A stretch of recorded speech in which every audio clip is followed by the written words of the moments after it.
साथियों, जीके से एक और उपयोगी क्लास जिसमें टॉपिक है भारत के संविधान का इतिहास। सबसे पहले जो भारत के संविधान के बारे में कुछ इम्पोर्टेंट जानकारी है वो आपके पास पहुंचनी ज़रूरी है। देखिए, संविधान किसे कहते हैं? ये एक नियमों का संग्रह होता है और भारत में लिखित संविधान है जो कि सभी देशों के संविधान से लिखित रूप में देखें तो सबसे बड़ा संविधान है। भारत का जो संविधान है अंशतः कठोर अंशतः लचीला है। भारत के संविधान को बनने में 2 वर्ष 11 माह और 18 दिन का समय लगा था। भारत के संविधान का निर्माता B.R. अम्बेडकर जी को बोला जाता है, जो कि प्रारूप समिति के या मसविदा समिति के अध्यक्ष भी कहे जाते हैं, जिसमें सदस्य संख्या 7 थी।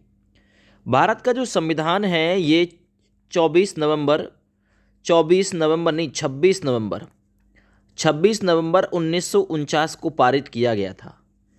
24 जनवरी 1950 वो डेट है जिस दिन संविधान सभा अंतिम रूप से मिली थी।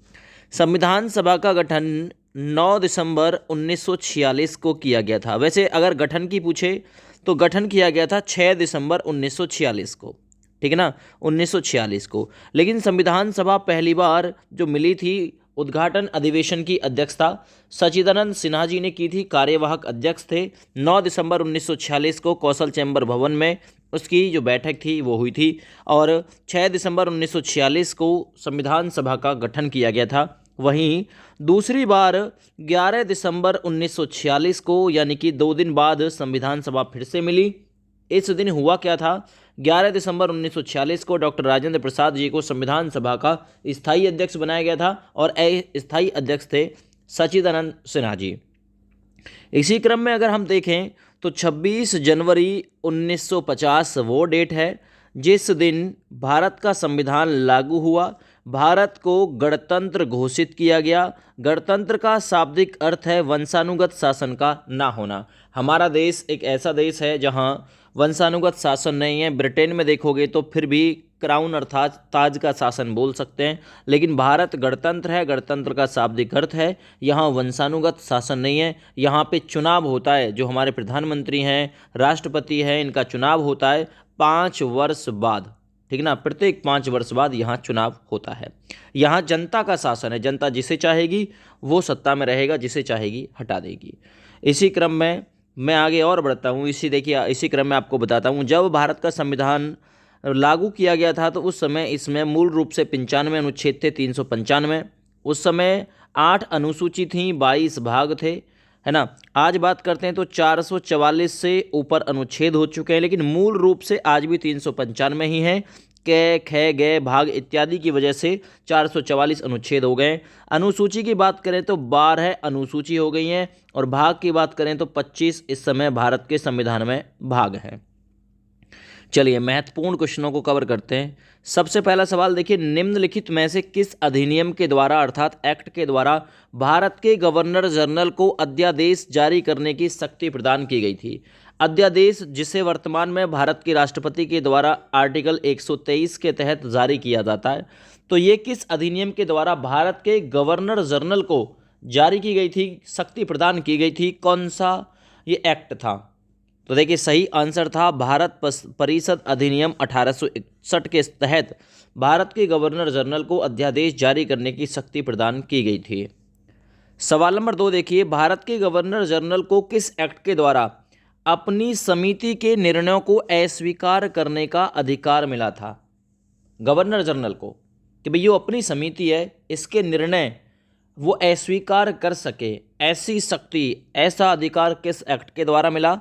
तो 1786 का अमेंडमेंट एक्ट था। ये विकल्प बी बिल्कुल इसमें ठीक है। आगे बढ़िए, सवाल नंबर 3, मार्ले मिंटे सुधार का उद्देश्य क्या था? देखिए मार्ले मिंटे बिल आया था 1909 में, ठीक है। अब इसका उद्देश्य क्या था, एम क्या था? तो देखिए सही आंसर है पृथक निर्वाचन प्रणाली, यानी कि मोमडनों के लिए पृथक निर्वाचन प्रणाली, ठीक है ना। मुस्लिम लीग की स्थापना भी पूछता है तो 1906 में सलीमुल्लाह खां और आंगा खां ने इसकी मांग की थी।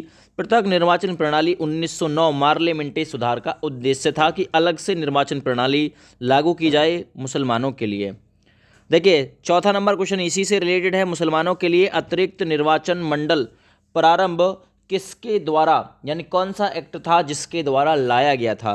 अभी मैंने बताया था मार्ले मिंटे सुधार बिल 1909। देखिए भारत सरकार अधिनियम 1935, इसे मिनी कॉन्स्टिट्यूशन भी बोलते हैं, छोटा जो संविधान है वो भी बोला जाता है। माउंटेग्यू चेम्सफोर्ड सुधार बिल कब आया? 1919 में। क्रिप्स मिशन किससे संबंधित है? कब? 1942 से संबंधित है। आगे बढ़िए। 1909 के इंडियन काउंसिल एक्ट में, यानी काउंसिल एक्ट में किसकी बात की व्यवस्था की गई थी? क्या शामिल था? तो सांप्रदायिक प्रतिनिधित्व शामिल था, ठीक है ना, 1909 के, है ना, काउंसिल एक्ट में, याद रखना। आगे बढ़ते हैं। मार्ले मिंटे सुधार बिल किस वर्ष में पारित किया गया? ये भी क्वेश्चन कई बार पूछा गया है। तो सही आंसर है मार्ले मिंटे सुधार बिल 1909। 1909 विकल्प बी ठीक है। आगे बढ़िए। सवाल नंबर 7। 1946 का कैबिनेट मिशन 3 मंत्रियों में गठित था। निम्नलिखित में से उसका जो सदस्य था वो कौन नहीं था? सवाल नंबर 7 में यही पूछा है, कैबिनेट मिशन, ठीक है, 1946 कौन थे 3 सदस्य? एक सदस्य नहीं था। तो देखिए A.V. अलेक्जेंडर भी था, सर स्टेफर्ड क्रिप्स भी था, लॉर्ड पथिक लॉरेंस भी था, ये लॉर्ड एमरी नहीं था। विकल्प यहाँ सी ठीक है। सवाल नंबर 8। कैबिनेट मिशन योजना के विषय में कौन सा सही नहीं है? कैबिनेट मिशन योजना के संबंध में कौन सा सही नहीं है?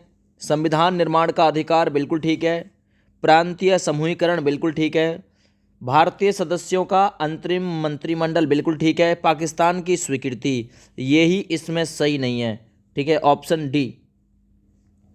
सवाल नंबर 9 देखिए। भारत का संविधान लागू होने तक स्वतंत्रता के पश्चात इसका शासन किसके अंतर्गत चलाया गया? बताइए। भारत 1947 में आज़ाद हुआ, लेकिन संविधान जो बना था 2 वर्ष 11 माह 18 दिन का समय लगा, और 26 जनवरी 1950 को लागू किया गया। तो इतने के टाइम के अंदर तो भारत का शासन चला, वो किस अधिनियम के तहत चला? तो भारत सरकार अधिनियम 1935 के अनुसार चलाया गया था। विकल्प इसमें ए ठीक है। सवाल नंबर 10 देखिए। भारतीयों को वर्ष 1947 में सार्वभौम सत्ता सौंपने की योजना निम्नलिखित में से किस नाम से जानी जाती है? उसे क्या नाम दिया जाता है? तो लॉर्ड माउंटबेटन योजना नाम दिया जाता है। विकल्प बी बिल्कुल ठीक है। ये सार्वभौमिक सत्ता सौंपने की योजना का नाम है, जो कि 1947 में भारत को सौंपी गई थी। 15 अगस्त 1947 को भारत अंग्रेजों की दास्ता से मुक्त हुआ था। सवाल नंबर 11 देखिए। कौन सा सुमेलित नहीं है? एसएससी एमटीएस ने 2019 में पूछा। भारत सरकार अधिनियम 1935 में स्वशासन जुड़ा हुआ है, तो कहेंगे बिल्कुल ठीक है। कैबिनेट मिशन संविधान सभा का गठन किया गया कैबिनेट मिशन योजना के तहत, ठीक है। साइमन कमीशन के तहत भारत का विभाजन नहीं, इसके तहत भारत का विभाजन नहीं किया गया, ठीक है ना। भारत का विभाजन आपको पता है किस योजना के तहत? माउंटबेटन योजना के तहत, या आप बताइए किस योजना के तहत भारत का विभाजन हुआ? लेकिन इतना जरूर है, साइमन कमीशन योजना नहीं थी। देखिए साइमन कमीशन जो था, ये इसमें 7 ब्रिटिश सांसद आए थे, इनका एक समूह था। इसका जो गठन किया गया था साइमन कमीशन का, अगर मैं बात करें इसके गठन की, तो इसका गठन 8 नवंबर, गठन की बात है तो 1927 में इसका गठन किया गया था। ये संवैधानिक सुधारों के अध्ययन के लिए इसका गठन किया गया था। इसका मुख्य कार्य मॉन्टेग्यू चेम्सफोर्ड सुधार की जांच करना था। और अगर मैं बात करूं साइमन कमीशन भारत आने की, तो साइमन कमीशन भारत आया था 3 फरवरी 1928 को साइमन कमीशन भारत आया। और मार्ले मिंटे सुधार बिल ये सांप्रदायिक प्रतिनिधित्व से जुड़ा हुआ है, तो इनमें यही सुमेलित नहीं है, ऑप्शन सी। आगे बढ़िए। B.R. अम्बेडकर और महात्मा गांधी के मध्य 1932 में हस्ताक्षरित पूना समझौते में क्या प्रावधान था? एसएससी टैक्स असिस्टेंट एग्जाम में ये क्वेश्चन पूछा गया था, सवाल नंबर 12। तो इसमें क्या प्रावधान था? इसमें प्रावधान था निम्न वर्ग के लिए आरक्षण सहित संयुक्त निर्वाचन क्षेत्र का, ऑप्शन डी। सवाल नंबर 13 देखिए। रेगुलेटिंग एक्ट किस वर्ष पारित किया गया? एनटीपीसी ने पूछा 2016 में। रेगुलेटिंग एक्ट, देखिए सही आंसर जाएगा 1773, ऑप्शन ए। इसी एक्ट के तहत कलकत्ता में सुप्रीम कोर्ट की स्थापना की गई थी 22 अक्टूबर 22 अक्टूबर 1774 को, है ना, इसी एक्ट के तहत सुप्रीम कोर्ट की स्थापना की गई थी कलकत्ता में, सुप्रीम कोर्ट की स्थापना, ठीक है ना। और बंगाल के गवर्नर जनरल के समय में, है ना, बंगाल के गवर्नर जनरल के समय में 1773 में इसी एक्ट के तहत कलकत्ता में सुप्रीम कोर्ट की स्थापना की गई थी। बंगाल का गवर्नर जनरल कौन था बताइए? 1773 के तरह समय रॉबर्ट क्लाइव, वारेन हेस्टिंग्स, या आपके अनुसार कौन था? आगे बढ़िए। महारानी विक्टोरिया को भारत की सामग्री नियुक्त किया गया। यूपीआरओ एआरओ एग्जाम 2014 में पूछा गया। 14वां नंबर क्वेश्चन, महारानी विक्टोरिया को भारत की सामग्री नियुक्त किया गया था 1858 में। आगे बढ़िए। मॉन्टेग्यू चेम्सफोर्ड सुधार में प्रावधानों का सार क्या था? तो क्या था उसमें? मॉन्टेग्यू चेम्सफोर्ड सुधारों में प्रांतों में दोहरा शासन, ठीक है ना, ऑप्शन सी बिल्कुल इसके लिए ठीक है। आगे बढ़ते। रॉबर्ट क्लाइव इससे जुड़े हुए हैं, प्रांतों में दोहरे शासन से। अखिल भारतीय महासंघ स्थापित करने का प्रावधान शामिल किया गया था, सवाल नंबर 16। तो देखिए, अखिल भारतीय महासंघ स्थापित करने का प्रावधान भारत सरकार अधिनियम 1935 में शामिल किया गया था। निम्न में से किस अधिनियम ने केंद्र में द्वैध शासन प्रणाली यानी दोहरी शासन प्रणाली को स्थापित किया? तो स्थापित किया गया था भारत शासन अधिनियम 1935 के तहत। सवाल नंबर 18, किस अधिनियम की प्रमुख विशेषता प्रांतीय स्वतीयता थी? सवाल नंबर 18 है। तो देखिए, ये सही आंसर था 1919 का। 1919 का मॉन्टेग्यू चेम्सफोर्ड सुधार, ऑप्शन यहाँ आपका सी विकल्प ठीक है।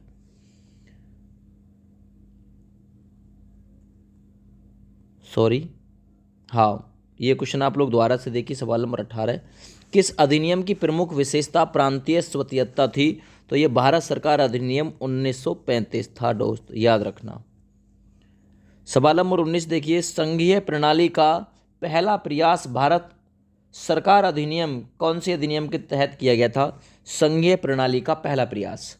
तो सही आंसर है 1935। 1935 भारत सरकार अधिनियम के तहत। भारत में सचिव का पद किसके द्वारा निर्मित किया गया था? ये भी क्वेश्चन आ चुका है। जो सचिव का पद था वो किसके द्वारा? तो भारत सरकार अधिनियम 1858 के तहत भारत में सचिव का जो पद है वो निर्मित किया गया था। इसी तरह 12 घंटे की ये हमारी पॉलिटी की क्लास है, लेकिन उसके छोटे छोटे पार्ट मैं आप लोगों को दे रहा हूँ। तो इस वीडियो को ज़्यादा से ज़्यादा शेयर करना। थैंक यू, बाय बाय, जय हिंद।